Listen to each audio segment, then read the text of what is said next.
Hello and welcome to another episode of the Christian Reeve Podcast. Today's guest is a writer, director, and an actor. His name is Louis Wong. Welcome to the show. How you doing? Hello. Hello. Welcome. When did you first get into film and directing? Where did that journey take you? It's like Where is it taking you? Basically, it's like I was always interested in film, but I was currently in a country that's like, oh, I can't. But now I moved to UK and it's like, oh, it's at university now. It's like, so Where were you from originally? Where were you from originally? I'm from Hong Kong, so it's Hong Kong. Yeah, it's more like business and economic place, and it's not creative central. It's only until I came to UK I was like, oh, I can explore my interest, and it's like, and I started university, so I get to learn how to be a writer, director, and actor.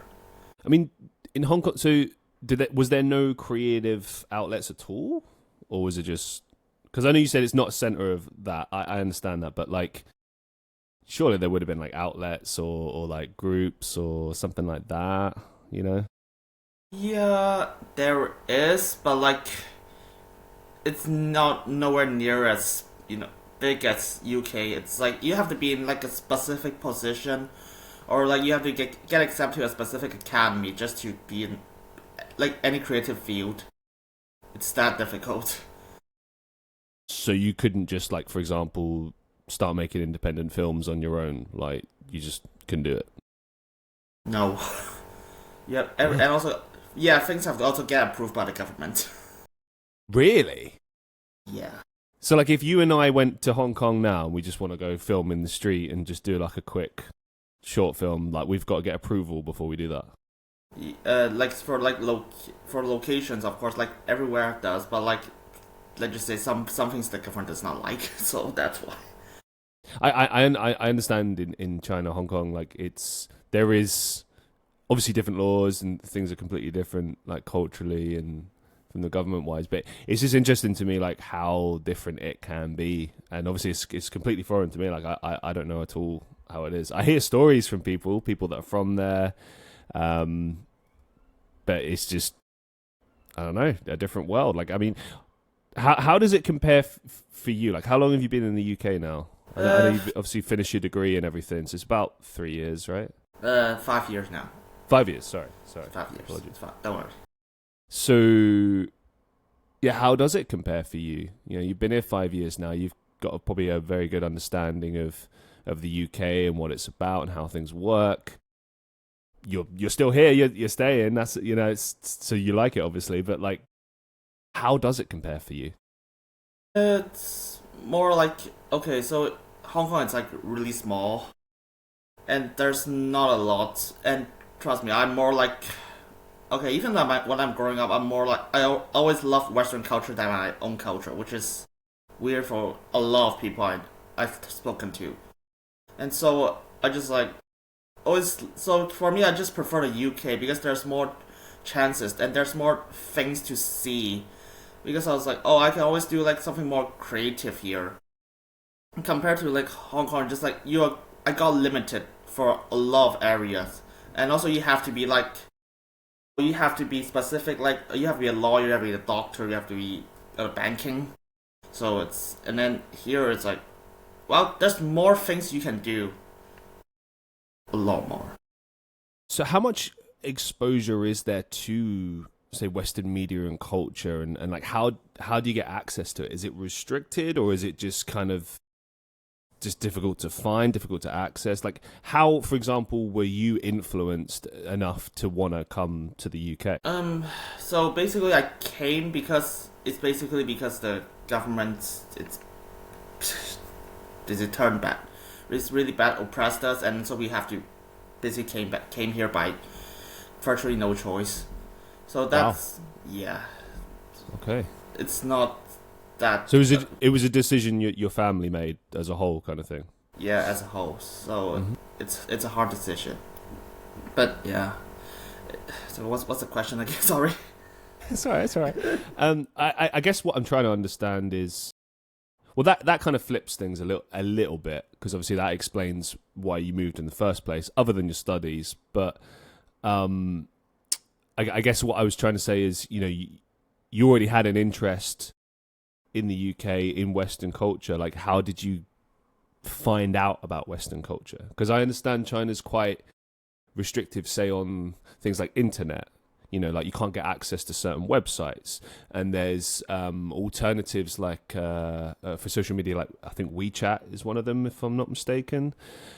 But obviously these things are monitored, and everyone knows that. Everyone in the country knows that. And yeah, I imagine people try to use things like VPNs or whatever else. But what I'm trying to say is, how did you get access to, say, Western culture, Western media in China? Like, is it freely available, or is it heavily restricted, or is there any certain places you can get access to it?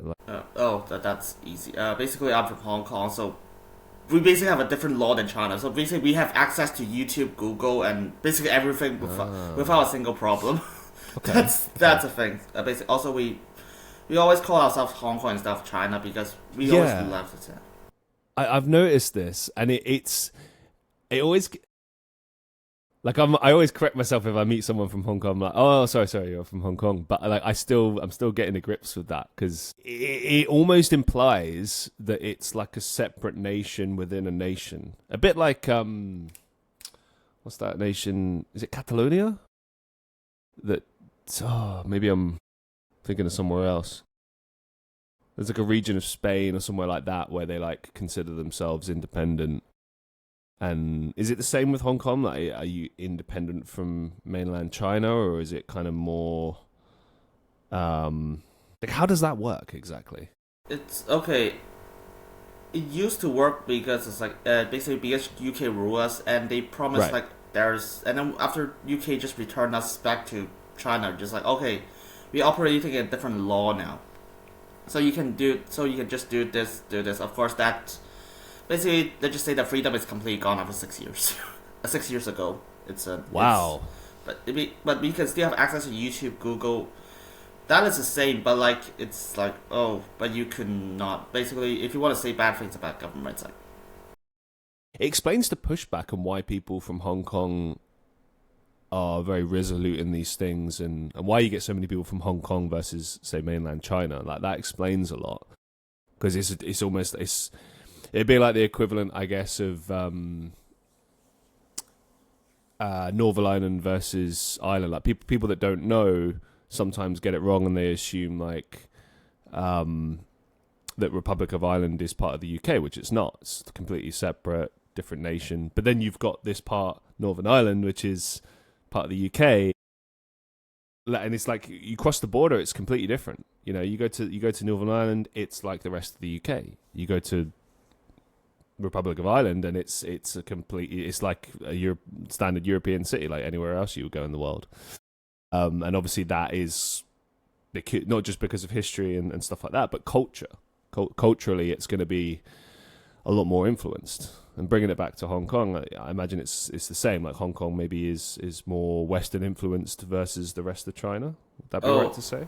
Yeah, absolutely. It's like, of course we say that it's like, it's all Hong Kong influence, but we have a lot of mix between like British and China and everything else, because it used to be like, Hong Kong used to be like, you can go here and you can eat anything you wanted from different culture. And so we accept a lot of different cultures. It just changed a lot nowadays. So, but basically, if you step between like Hong Kong and China, it's really different. And we can actually tell you like different areas you can visit, even if it's a small place. Right, I got one more question about Chinese culture before we move on. I don't want to make the whole show about Chinese culture, but yeah. I think it might possibly be the first time I've ever had a Chinese person on my show. It's not the first time I've spoken about China on the show, but maybe the first time I've had a Chinese guest. So there we go. It's first time for everything. I'm curious, like, what you think of, say, like, Chinatown in the UK, because every city in the UK has it. London has it. Manchester has it. Now, typically speaking, Chinatown will have Chinese businesses run by people from China, so it's it's just people from back home running businesses in another country, right? But then there's also things that are put in place by people maybe that aren't Chinese that are kind of trying to like mold this area. And like, I wonder, what's it like for you coming to an area like that in another country? Does it feel like back home? Does it feel strange in some way? Like, what goes through your mind, say, walking through Chinatown in Manchester, for example? Well, I can tell you that much. The things are a lot more expensive than in Hong Kong. The same things, way more expensive. It's all the import costs, isn't it? It's the same with like anything you get here, like the old Polski skleps, the Polish shops. Same thing. It's like 2/3 higher. It's like, wow. Yeah, so I was like, oh, even if I want to go there, I'll be like, they're so expensive. I don't even want to buy anything. It's so. Does it? Yeah. Does it make you feel at home a bit, or is it not? Like, because I'll say this: when I lived in the UK, in Europe, in Estonia, I lived for a while. There was like a few places that were like, like they might have like an Irish bar, or like I think there was even like an English pub there. And I remember laughing because like their idea of an English pub was like something out of like Sherlock Holmes era kind of, and it was like, I was looking around, like, I was like, UK pubs don't look like this. Like, our pubs look like shitholes. What is it? This is too nice to be an English pub. But it was quaint. It was nice. I liked it. But what say you? Like, what does it feel like in Chinatown for you? To be honest, I don't even go to Chinatown that much. I just go there because. Fair enough. Yeah, my family just. Yeah, the only times I go there is because I was like, oh, my parents just like, oh, do you want to go to Chinatown to go, eat some food? I was like, yeah, sure. And if you want, yeah. Yeah, most of the time I just hang out in like regular pubs. Like I don't drink, but like I go to UK pubs all the time because I love the culture here a lot more. Literally yesterday I was just like I went to like 4 pubs already, and it's all in like the same street. Damn, you're a pub crew. God damn. Yeah, to be fair, I haven't done that for a long time. Fair enough. Yeah, yeah. Trust me. I tell you this. In Hong Kong, if you want to go to pubs, you have to go to a specific area in a city, which you have to go through like by transport, and so that's gonna be a lot. So if you go to pubs in Hong Kong, it's like good luck. You got to really commit. I suppose you got to be like, all right, we're going to the pub, so I'm gonna take a few days off work. We're gonna book a hotel. We're gonna go to the bar. I mean, I can see that in the UK if there was a particularly nice place to travel to. Fair enough, but I could never imagine taking some time off work to be like, let's go to Wetherspoons. Like, no, it's not happening. Oh yeah, that absolutely. I was like, oh my god, no, it's so weird. Yeah, because I haven't been in Hong Kong for a long time. I only heard from people, it's like, oh, how do you go to pubs? Oh, you have to book a room. And just like, oh, you hang out in the room the entire time to do like karaoke and do like gambling. And it's like, oh, but you have to book a room for the entire night. I was like, oh, okay. That's fun. It's crazy, like hearing all these things about China as an outsider. Like I've never been. Everything I know is from media, so I'm completely ignorant. Like the only reliable information I've ever had is from people like yourself from there who tell me like this is how it is. And it's interesting hearing how things have changed over the years. Yeah. It's I don't know, like it's concerning in a lot of ways as well. Particularly when you hear about things like the social credit system and stuff like that. Like it blew my mind because I remember that was like an episode of Black Mirror years ago, and then to hear that had actually happened in a country, and that people, for example, couldn't get a taxi because they didn't have like a high enough score or something. Like I don't know, and that it feels like here in the UK and other countries they're trying to do that. Like it's not really worked in the same way. Like if you have a bad score on Uber, you'll still get an Uber probably. Like it's rare you'll get turned away. You might get turned away. I don't know. most people just have like a normal rating. That, you know what I mean? Like, I suppose if I had like an Uber and like the rating, the guy's got 1 star, I'd be like, maybe I won't go with that guy. Maybe I'll wait a bit longer. But I don't know, man. It's all relative, isn't it? Yeah, don't worry. To be fair, I'm in Hong Kong. We don't have to deal with social credit. We don't have that thing. It's just China. Also, we like to be called Hong Kong. That's a different. Because in Hong Kong and China, we just separate ourselves. It's just interesting to me, like how that works. Like, I don't know. I just find it very interesting. But anyway, we will move things forward. We'll move it forward. Thank you so much for answering my questions about that. I appreciate you. So, bringing it back to acting, film directing, everything in between. What have been some of your better experiences as a director so far? It's weird because I think it's like when I was directing my short film, like my first short first short fictional film. Because I actually directed like a short documentary before, and like also short plays. It's weird because when I was directing it, I was like I'm just a writer. I mean I was writing before I came to UK. I was just constantly writing online. I mean it's on blogs. I don't recommend anyone reading it. It's really bad. Hey, we got to start somewhere, man.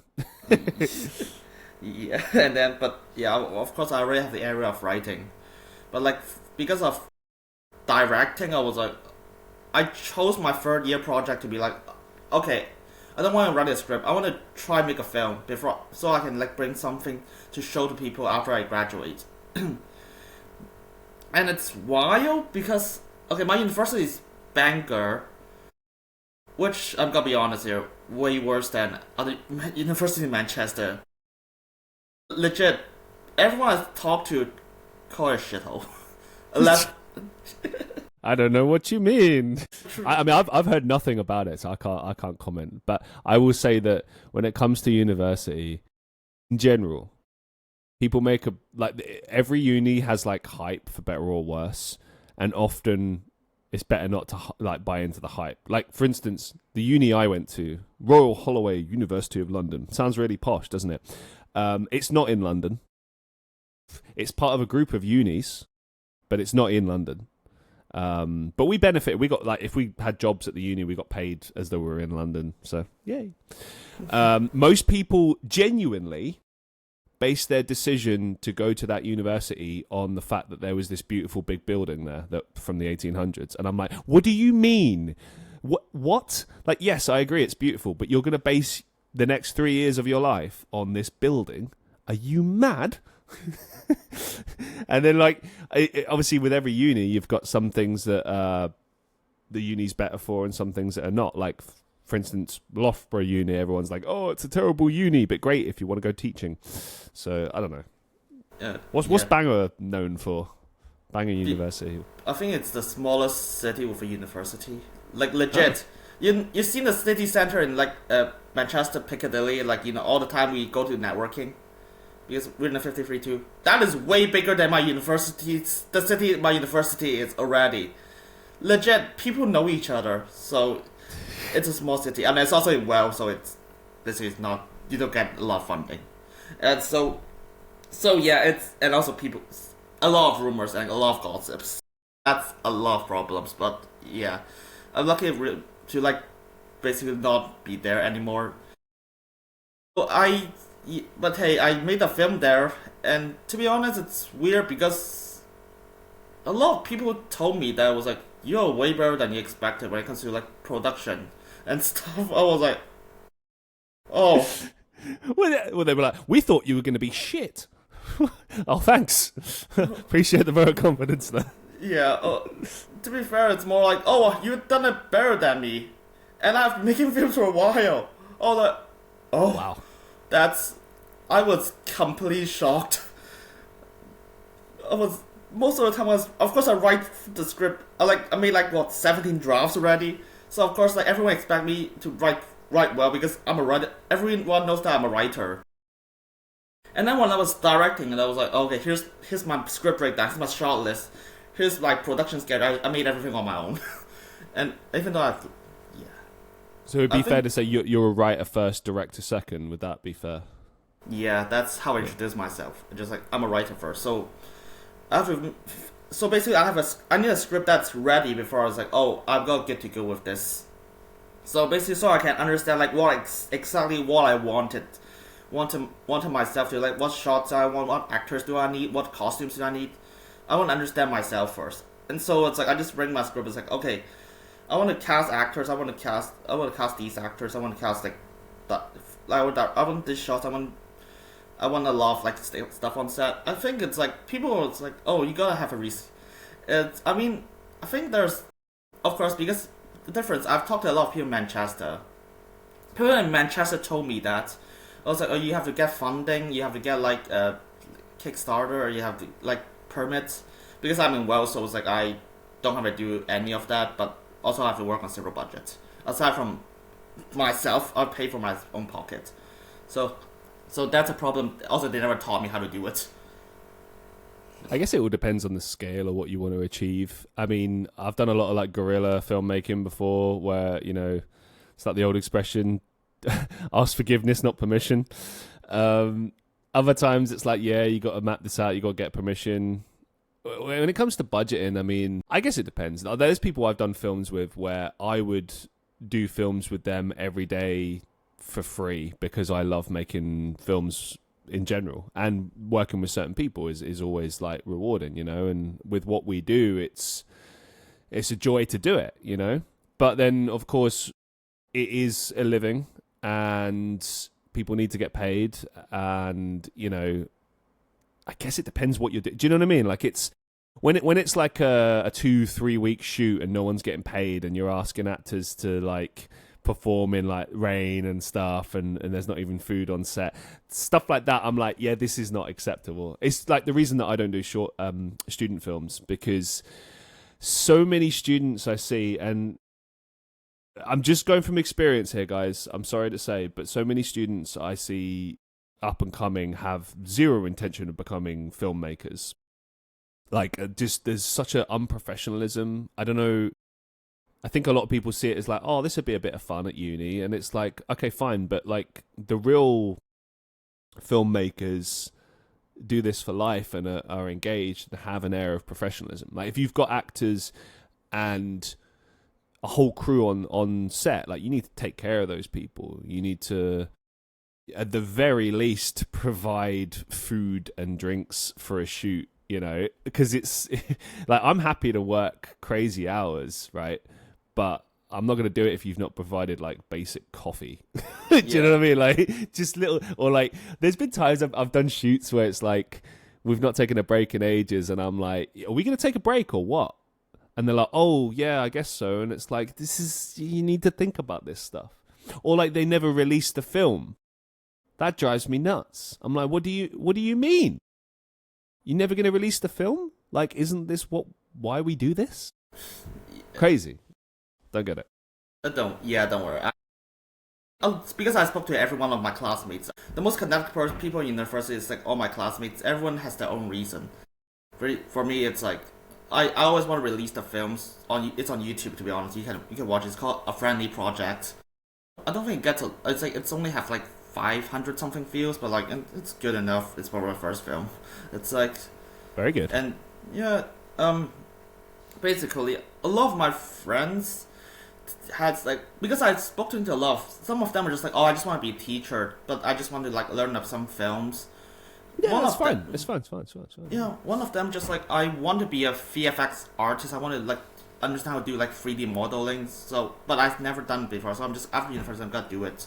So it's fine. I think one of my classmates is weird because like he's made a good point from my experience. It's like he said originally he wants to be a filmmaker, so he makes a film.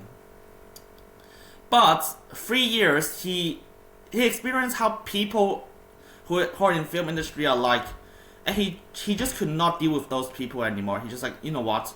I just want to be a teacher who teaches film, and he's happy with like, he told his parents already.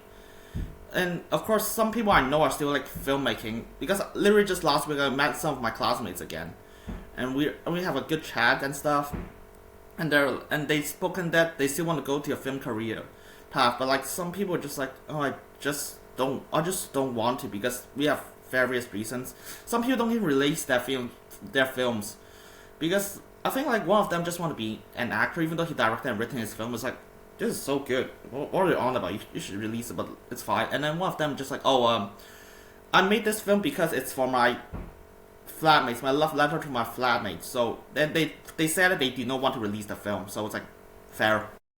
No. I've spoken to people on the show before about like how disheartening this can be. I mean, this is like year 7 of me pursuing acting, music, etc. Right? Shout out to Dan McGee. He was on the show once. He's a filmmaker, writer, phenomenal actor. We've done a bunch of films together. I'm sure he won't mind me saying this, that when you've been doing it this long, it can, and I know he gets disheartened about it sometimes, and you know, he works regular jobs and he always does at least a few projects a year. He's got like millions of ideas and I love working with him, but like sometimes it's just hard getting things done, getting people together. And when you've been doing it this long, sometimes it's hard to find the motivation. I know I get like demotivated all the time because you're trying to make all this progress every year on year and it feels like you're not getting anywhere. And then you wonder, what's the point? And then people like me will come along after only a few years of knowing him and being like, you're amazing. You should keep doing this. And he's like, yeah, I've been doing this a while, man. And like, now I get it as well after so many years of doing this. I think it's just a passion that's got to be in you, and it goes in cycles. There'll be a cycle of not being motivated, and then there'll be that cycle of being motivated again. But what say you when it comes to your motivations? What motivates you? It's weird because I think it's just like, because I just want to be, I say, different from everyone, for my family, and just like I just want to be creative. I just love art in general. So it's like, I just don't want to be like a teacher or like something people every day do. Or just like, I just want to do something creative. I just want to have my own voice. Just like, I want to write stuff. I want people to see what I write. I just want people to just know how I feel and just like what I feel about a lot of people, because a lot of my writing is just like, it's a lot based on what I saw about other people. A lot of my friends, a lot of people, it's like a lot of people who are like, people who are bad to me, people who are used to be bad to me, but like they're not good to me now, and vice versa. A lot of people are just like friends, but like they're no longer friends for anymore. Just like I just want to write about them, because in fact my next scripts is literally just based on those ideas. I just want people to understand like perspective, like humanity, and just like, and for when it comes to like why I just want to like write and why I just want to be creative, why I just want to keep going, but and at the same time I just want to stood out from like basically my own culture and just like even my family's expectations. It's like, I'm sure I can do it in any kind of field. It's kind of this area. Well, what do they expect of you? That's interesting. What do they? It's Asian, so basically it's like. No, I get that, but like, are they waiting for you to become a doctor or something, or what's going on there? Absolutely. Before university, do you want to be a doctor or something? Yeah, but like, okay, so you've gone to uni, you graduated, right? You got a degree in film and theatre, so you really are committed to this. They must see that, right? Like, it must sort of accept you as like, okay, this is the career he's going for now, right?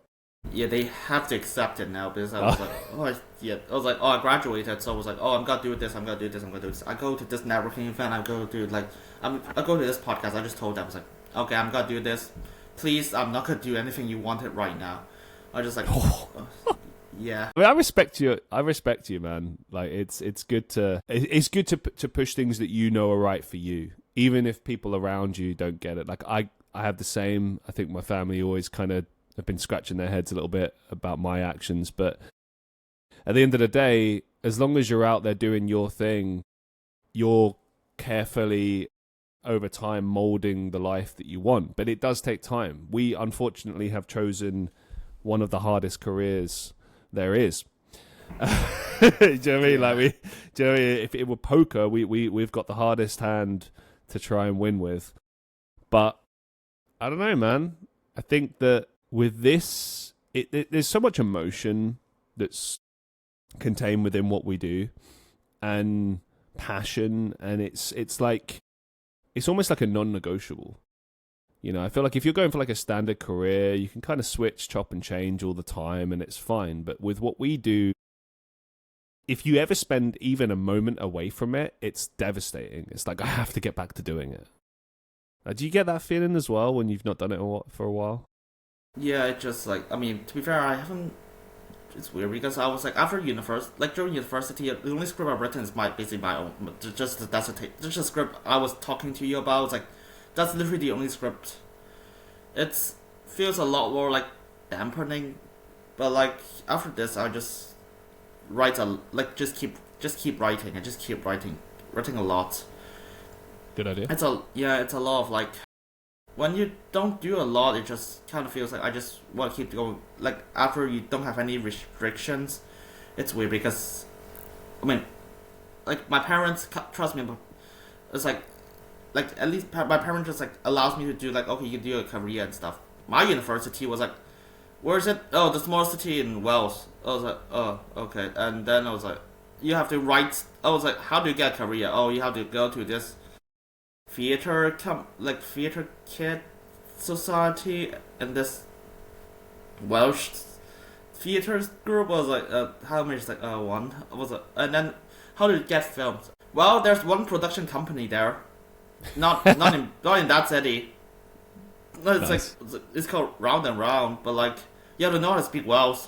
Oh, okay, and of course I've worked on their films. So I was like, it's not enough. You just honestly at the end of the day, it's like I think me and a lot of my classmates, a lot of my friends, classmates was like after this was like we just keep making a lot more than we wanted.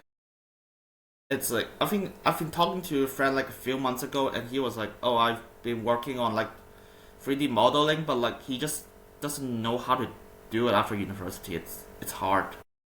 But yeah, we just keep going because we wanted to. It's the best way forward. I mean, I think what you were saying there of just keep writing is spot on. Like, especially if you're not able to get things done right now. Like right now, I'm writing a lot of music, like that I want to get recorded, but I don't know when that'll happen because obviously you need money to do it. But might as well keep recording so that when the time does come, it's like I've got all of this stuff. You know, you don't want to be in that position where someone offers you an opportunity and you're like, oh, I've got nothing. Sorry. It's like, oh, what were you doing that whole time? Be prepared. Maybe. Basically. Where do you draw inspiration from? Like, who or where do you draw inspiration from?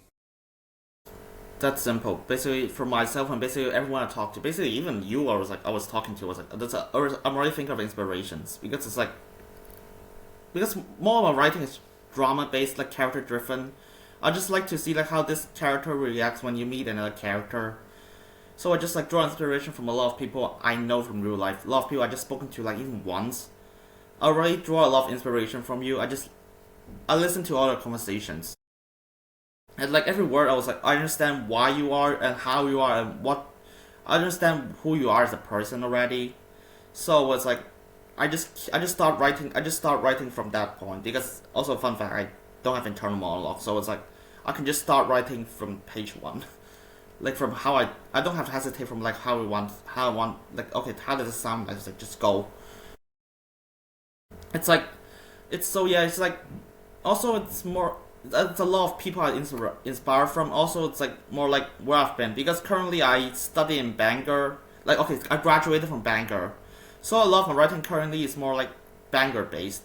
It's more like a lot of things that I recognize about the city that influenced about the characters and love and my experience. So I just currently a lot of my scripts beforehand it's like oh, yeah, university students in a small city.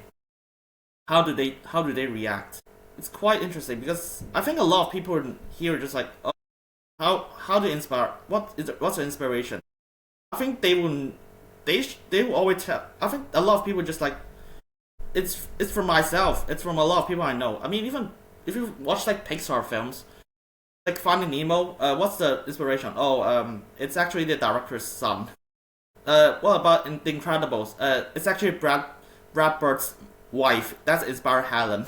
Yeah, it's a lot of inspiration from people you know and like your cultural impact. Like, that's how I draw my inspirations. I just talk to a lot of people. I just told people how do I find inspiration? Just go outside. You're not gonna find anything here. I mean, of course, you can find stuff on the internet. It's like I want to deal with this political issue. I want to talk about this person, but like I'm gonna tell you this much. At most, you can Google him, and you can listen to a lot of interviews, but you're not gonna understand him enough to write anything. And trust me, that's how a lot of projects I realized. I was like, oh, I want to talk about this. I was like, that is, I will not point anyone because I don't have anyone in mind. It's more like, that is so one note. I was like, what's your understanding of that person? I was like, oh no, he's bad. He's good. I was like, the why are you, that was like, what? Then why are you even writing this? Just go on a piece of paper and just say, I don't like this guy. You might as well just write this to me. I was like, this is just as much substance as what you just given to me. So it's like why I just like my inspiration is just always people outside because I always got a three-dimensional view of someone, even if it's negative. It's like at least I understand why you are the way that you are, and trust me, it hurts a lot. It hurts a lot, but like I'd rather just do it that way, and it's runs a lot of risk. It's interesting that, like, sort of determining what makes people tick and, yeah, why people are the way they are. I mean, it's a combination of many factors, really, isn't it? Like, for me, like, I just stumbled into acting. It wasn't a choice decision. It made sense when I first did it, but it was never something I imagined for myself. But then sometimes you got to do that. Sometimes you try something for the first time and it turns out to be like meeting an old friend, whereas other things feel like a pair of gloves that don't fit. You know, but that's just kind of life, really, isn't it? You try until you find the pieces that put yourself back together, I guess, in a sense. Moving it forward, you also on occasion sort of operate as a media critic.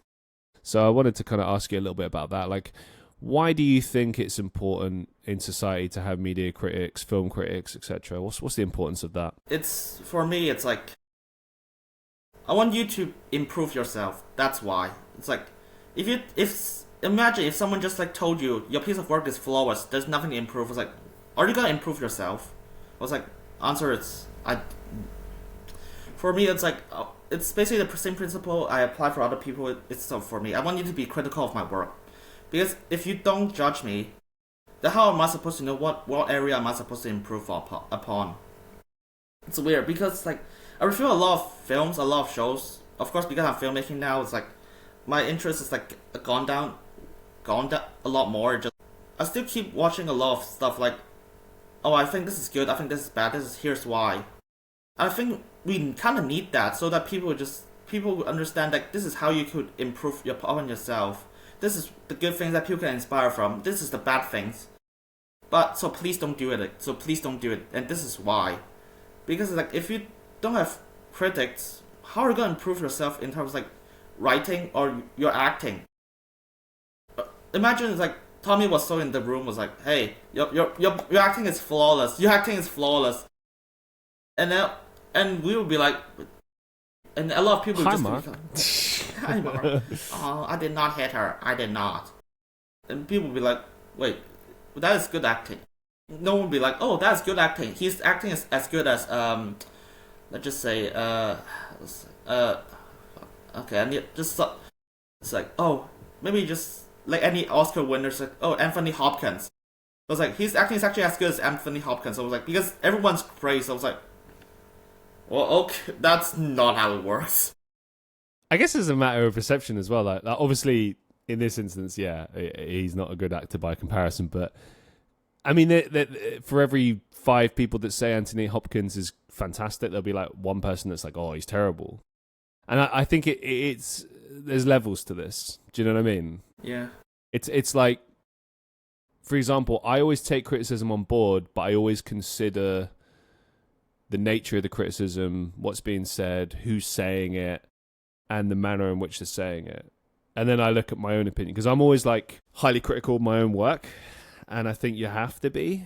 You have to be your own worst critic, but at the same time, you've got to be fair to yourself as well, and accept that, like, you know, you can't always be so hard on yourself. You have to give yourself breathing room, you know?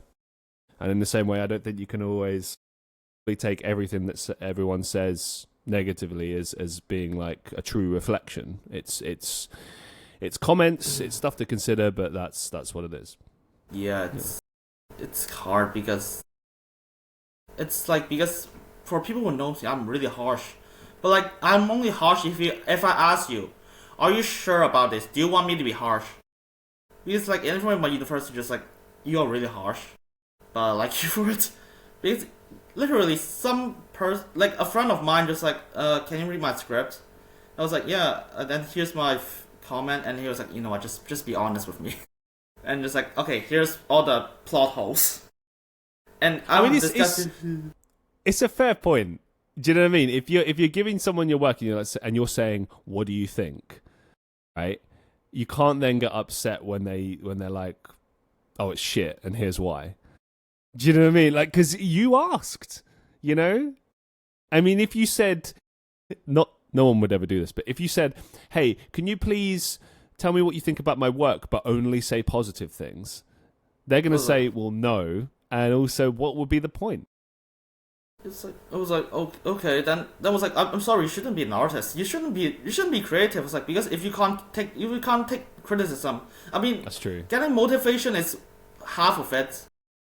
But what about criticism? That's the part you improve yourself. Of course, if someone just like, oh, it's just a cunt. It was like, here's a criticism. Everything you do is bad. It was like, of course, like, just ignore that guy. But like, what if that guy is like your friend, and he just like, oh, I think this area is not good. This area is good. I think you can improve this area by doing this and this. I was like, but if you're not gonna listen to that, I was like, why are you even gonna be creative? You're not gonna listen to it. Just go be a free, or just like draw a bunch of scribbles, like, and just get praised by it. I was like, this is the argument I have with people online a lot of the time, where people will say something really horrible, and I'll be like, what's wrong with you? And then they'll be like, you can't take criticism. And I'm like, no. Criticism is, hey, I didn't really like this video, but I think like you could tweak this and maybe it'll be a bit better. That's fine. I could count on my fingers how many times I get negative criticism like that. Most of the time the criticism is, this is awful. This is like watching paint dry. I wanted to jump off a bridge after watching this. Like, okay, well, you're just a horrible human being then, aren't you? That's just, do you know what I mean? You're just trying to stop me from doing what I do, and I'm not going to listen. It's big difference between the levels of, you know what I mean? Like, if you're just being mean for the sake of being mean, then that's not criticism. Criticism is, like, I would say constructive. I think true criticism is constructive. And I'm not saying you have to go on like some big essay dissertation and break something apart. Like, if you just say, oh, I kind of found it a bit boring, and you say, okay, why'd you find it boring? They're like, oh, I just felt like the plot was a bit slow and it was uninteresting. That's fair. It doesn't have to be like a huge comment, but I think you do have to explain just a little bit, you know. It's weird because, like, of course, even in films nowadays, like you're just like, oh, this is basically, I might as well watch paint dry. Of course, you have to be like, when you encounter some work like this, like, how do you encounter this?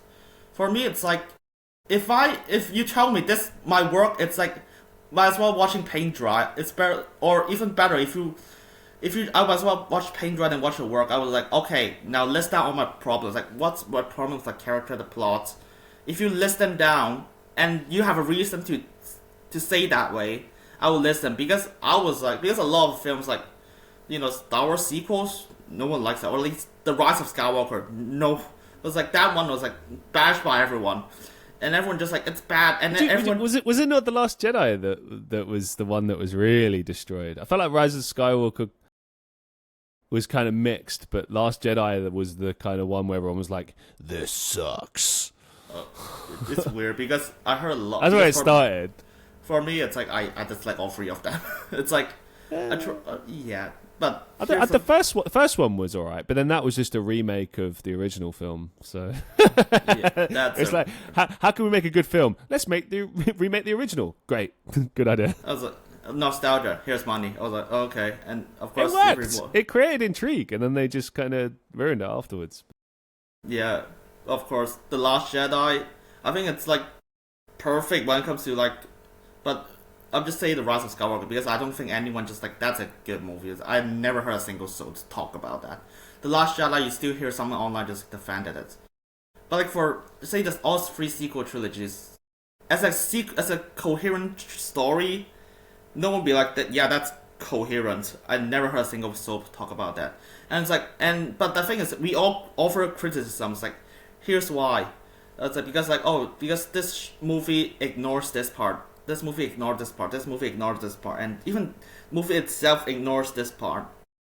I was like, oh, it's more like what kind of criticism do you take? It's like others valid, or you just dismiss that.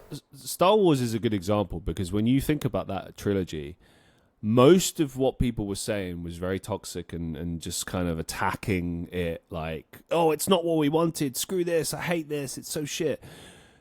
And it was really difficult to sift through it and find the people whose criticisms were a bit more constructive.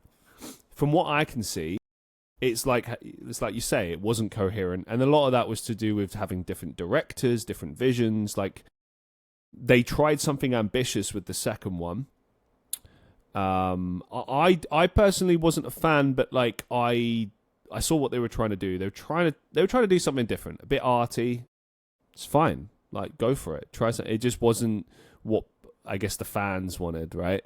So then someone came in and Rise of Skywalker was supposed to be like recovering it. And I think it would have been better to go with what they'd done in the second movie, continue on that thought process since that's what they started, see it through. But instead they did a bunch of retcon stuff, like Return of the Emperor was just like, why? What is this? It just feels lazy. It felt lazy. It felt like a lazy film. And I think when you're ending a trilogy, you want to go out with a bang, And it just felt like it went out like as a bit of a wet fart, really. Yeah. It's just a bit, I think the biggest problem with the trilogy, above all else, is that I don't think it has any replayability. Like, I saw them all once. I don't need to ever see them again. I don't. Yeah, if I do a marathon, I'd just be like, can we just skip these? I try to watch the sequel trilogies like all at once, which is my second film of all the films. Even when I was watching The Force Awakens, I was like, oh my god, I had to keep continuing because I was like, I know that none of them is gonna get answered anyways, and two, I'll be like, oh, you're just redoing it, but like worse. I was like, oh, I think a lot of people just like here's the part I don't like. It's like, good question for another time. I was like, yeah, where's the another time? Oh, it's in the comics. Oh, it's a novel. You have to buy separately. I was like, then why am I watching a film? So you might as well just tell other people just do your work, and it's third party material. And second film, I was like, oh my god. Third film. You know what? At least I have a friend there, and it's funny when we're making jokes about it. It's hard, but like, I think the thing is like, I think those three films just like invented the fact that you can't be positive all the time. You just like, you kind of have to be negative, so someone will hear about it, and so you can always improve yourself. I think it's like, of course, there are people you shouldn't listen to. Like, if those people just attack the actors, attack the people. I didn't know what that was about. There was an actress in the second or the third. She played one of the supporting characters. I can't remember her name exactly, but she's a bit of a light relief character, and people just went for her. And it's like, I mean, this has always been the case though. People, like, say if you play a villain, people think you're really that person. It's like, are you stupid? This is not real. It's pretend. You know what? You never did like pretend when you were a kid like it's not real.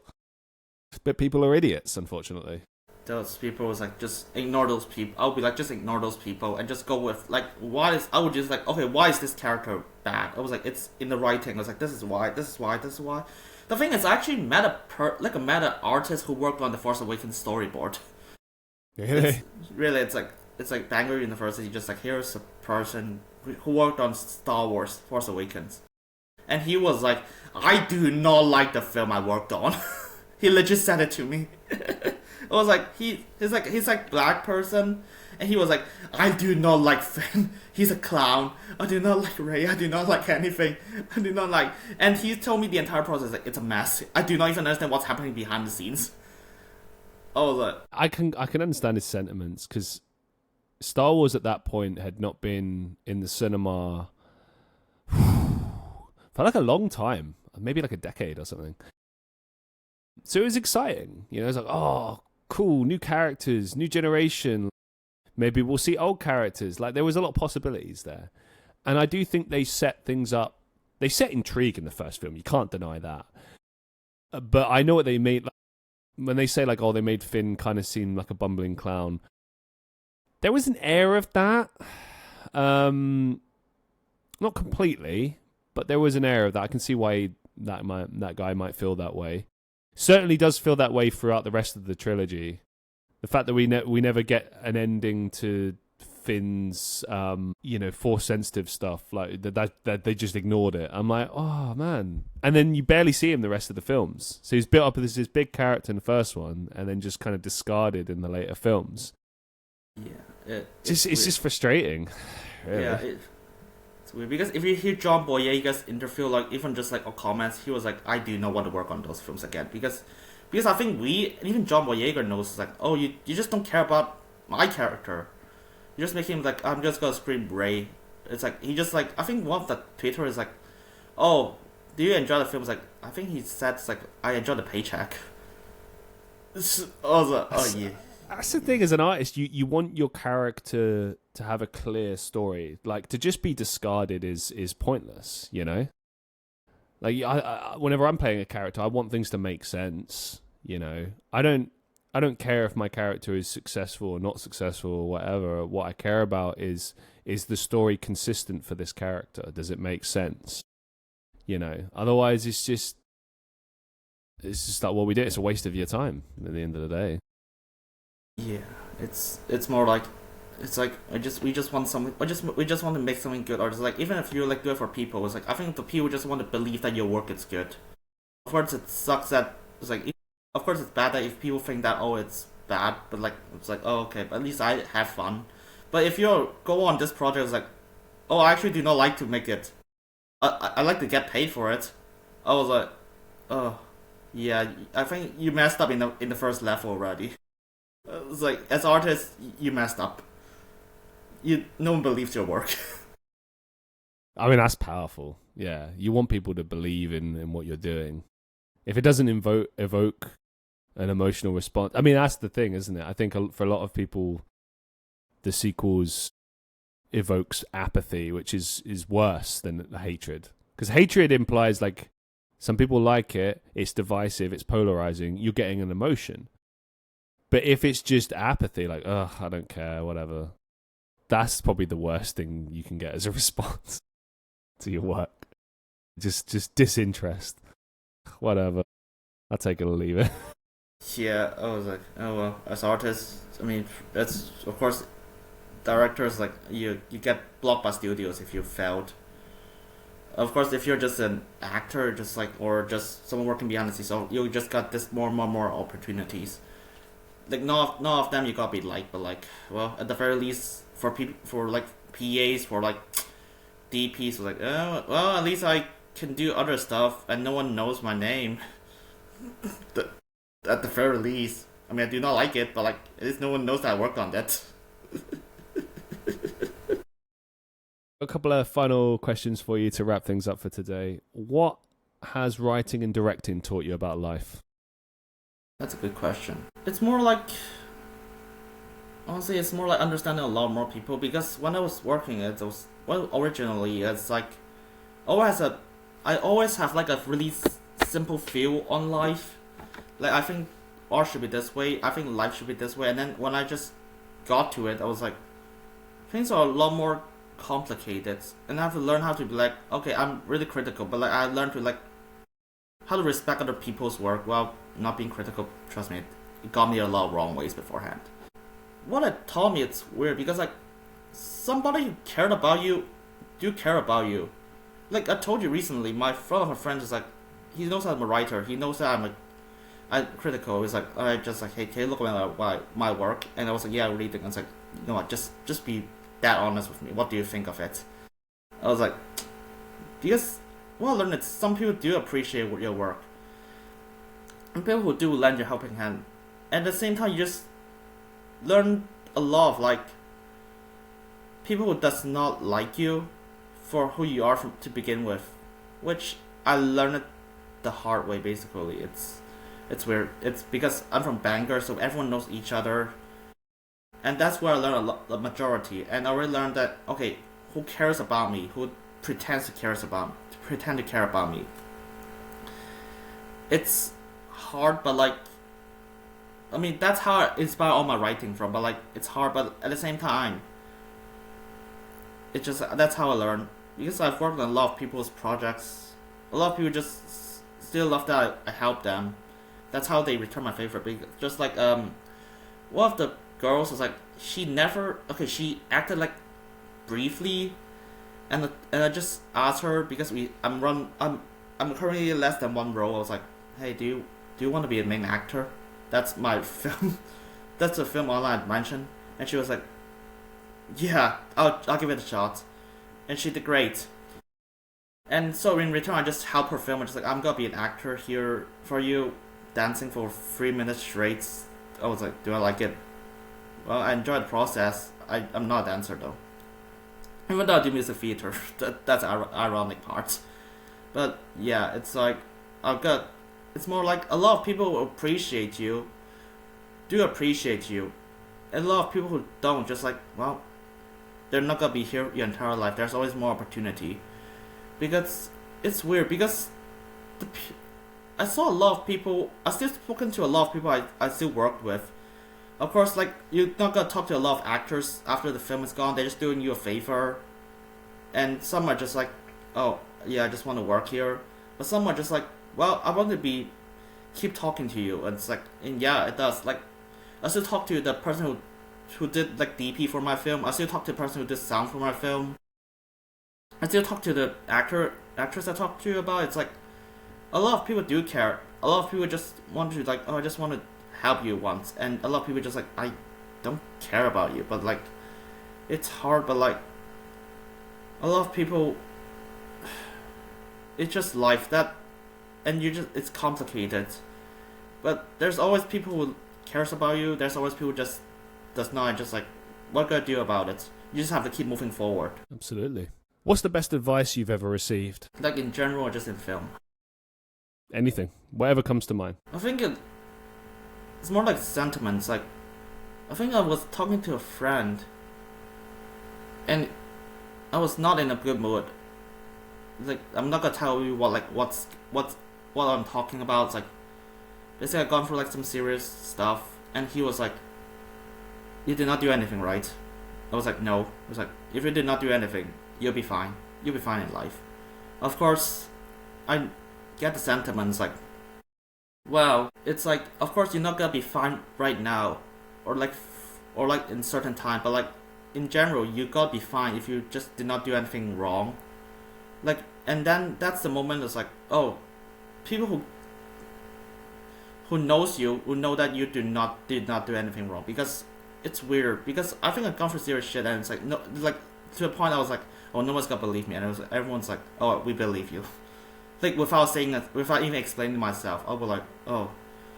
So my best advice from someone, it's like, if you did not do anything, you'll be fine. It's like, and it's like, compared to the worst advice I get, it's more like, I think the worst advice I get, it's people are allowed to feel any way they want it. I was like, yes, technically speaking, that doesn't mean that doesn't mean what you feel it's correct. I mean, it's like you can't feel correct that this kid got burned. Okay, it's a bit extreme, but like if you feel good about that, it was like, no, that was like, what does it tell you about a person? You're not a good person. I'm sorry. It's like when people are allowed to feel it's like it's just a contrast. Like, yes, I did not do anything wrong, but even if people just like feels the way that I did it wrong, was like, that's their problem. I'm sorry. It's like you just have to keep moving forward, knowing that people, it's like a lot of people appreciate you, and knowing that you just did not do anything wrong, and you can keep moving on because like you have no regrets, and you just at this point I was like, oh yeah, I choose the people I want to care about, which to be fair I'm still learning, because every time I return to Bangor, which is literally just last week, I just shortened the list of people I want to see. Yeah, it's hard. It's Wise difficult. move. Yeah, it's not it's hard, but like, well, I miss a lot of people. Trust me, I do miss a lot of people. But like, as a writer, I saw the signs. I learned to observe. So I was like, I already saw all the red flags beforehand. When you analyze it, it's just like and when you return, like people would not appreciate you the same way, because like, oh, you're no longer studying with us.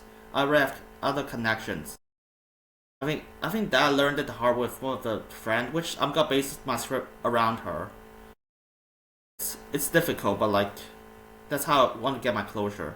It's a hard way, but like I know I did not do anything wrong. It's like she just feels the way that she is now, and yeah, I saw the sign. Trust me, if you go to Bangor, I just don't recommend John Theatre. They're not good. For my experience, they're like really egotistical. And also I still hear a lot of like bad things about them. What's the biggest life lesson you've learned so far? Well, I'm only 22, so it's like I haven't got a lot of life lessons yet. But I think it's hard. It's hard because currently, right now, I think one of my friends said that it's like university might feel a big part of your life because you've been there for 3 years. But overall, it's not that big. It's like because he said that when he told me currently he's 31 years old now. He's still a friend of mine. We still speak to each other. And he's been in like life before he joins university. He studies university, like the same degree as me. And he said, and it's like, and before I left, he told me that it's like it might feel a big part of your life, but like it's not gonna be a big part. You're just not gonna feel it, and you got a lot of journey ahead of you. You just have to keep trying. Trust me, right now I'm still trying to figure it out how to be a writer, how to work on a Peel's film in Manchester. I legit don't even know. It's like I guess I keep applying or just keep texting people. But like, okay, who should I text? That's like because I'm not the person. Trust me, I'm not the person who likes to text people.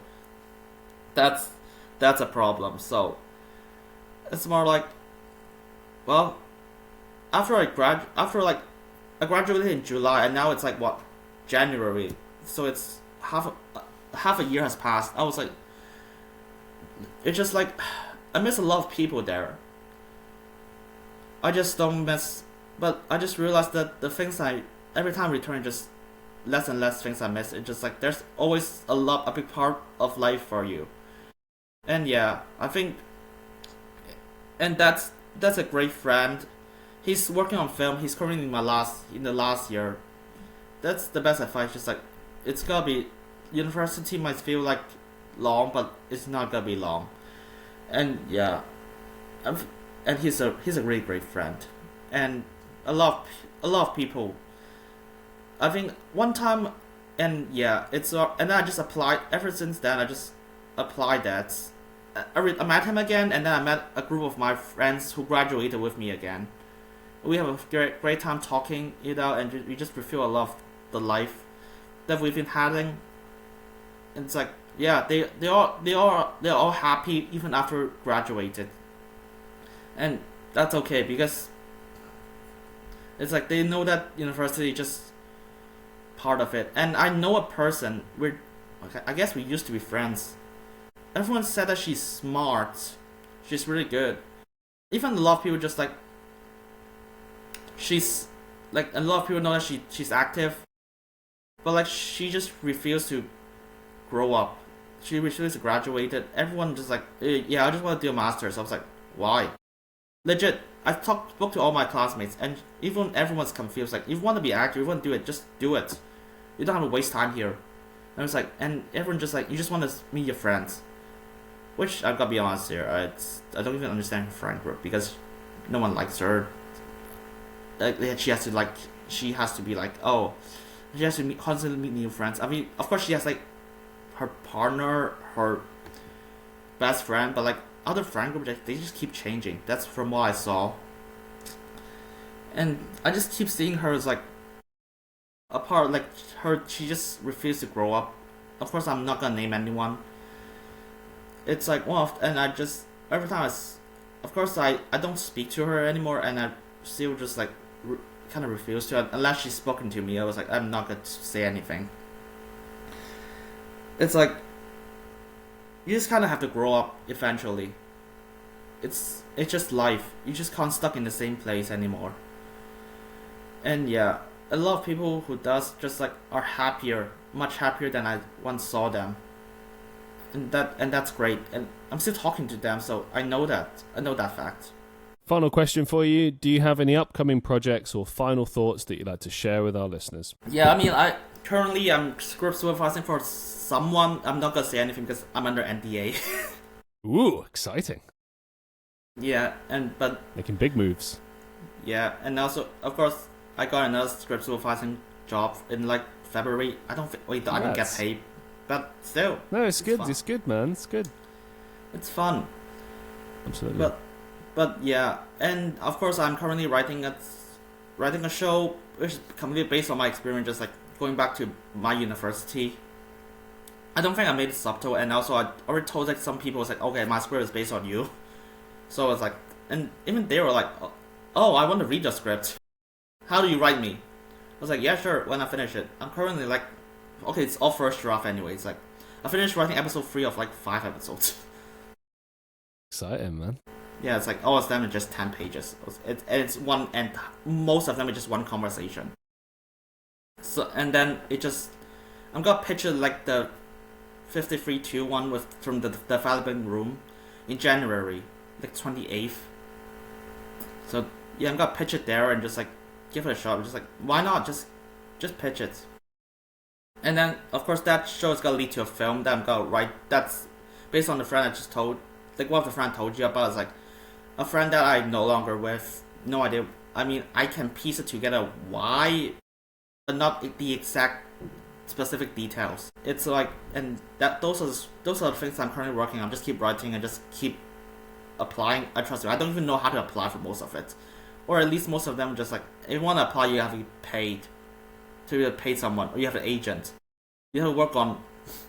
I think I want to apply for something, and then I just keep reading a list. You have to have an agent. You have to either have a short film that's Oscar or BAFTA worthy, or you have to like work on like a famous director. I was like, oh, okay. Oh, so basically you have to be a Hollywood elite. Oh, okay. So no, it's like, but yeah, it's like currently I'm just writing that show, and after that it's done, I'm gonna write the film, and then afterwards I'm just gonna write a bunch of like films. Probably just gonna annoy some people. Probably gonna annoy you just to see what you have in mind. Would love to. I'm always looking for new work. So yeah, oh trust me. If you have any new works, I would love to be like, oh, I want to see how can I help. Yeah, because technically we are in the same place. We are. Once like in December like the 53-2 like final IFC filming event, we did not meet each other. No, we did not. Yeah, I wanted to, but like I was ill. No, God bless you, man. Yeah, I was ill, but I still came. But good man. yeah, just like but after it's done, I just leave. Just, oh wow. Yeah, I want to meet you like someday, like face to face. All right, we'll make it happen. Yeah, I mean, but yeah, thanks for it. It's like those are my upcoming projects. Of course, after some crew roles, I'll be like, I have nothing to do. I'm just writing, so I keep finding things out. And hey, if anyone just want to find me, it's on my Instagram. It's like just directly text me. I'm happy for it. Well, thank you so much for agreeing to be on the show. It's been a pleasure to have you here and hear your story and just hear where you're at and everything. I wish you the very best for the future. Thank you. And also thanks for hosting it. Thanks for inviting me as well. My pleasure, man. It's what I do. To all the listeners of the Christian Reeve Podcast, thank you so much for watching and listening. And as always, I'll see you in the next one.